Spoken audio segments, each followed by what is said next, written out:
মা তাড়াতাড়ি চলো, আজকেও স্কুলে লেট হয়ে গেছে। আরে এ তো বর্ষা। আমার বয়স কত বাবু? পুরো 6 বছর। আমাদেরও তো আলাদা হওয়া 6 বছর হয়েছে, বাচ্চা আমার না তো। আরে বাপরে, এই দামি গাড়ি কার? আপনি কালকের আঙ্কেল না? তুমি আমাকে খাবার খাওয়ালেই কিন্তু তুমি আমার বন্ধু হতে পারবে না।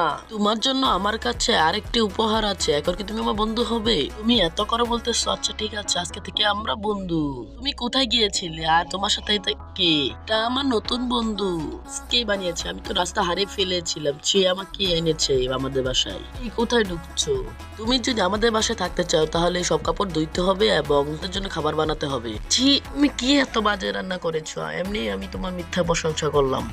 বন্ধু দেখো, আমার মা কত কষ্ট করে আমাকে পড়ালেখা করায়। এই মেয়ে, তুমি তো অনেক সুন্দর, তোমাকে তো আমার সাথে থাকা দরকার। বসা, হাত সারো, তোমারই ভালো হবে আমাদের মাঝে না আসা। আমি জানি তোমরা আগে একে অপরকে অনেক ভালোবাসতা, আবার আগের মতো মিলে যাও।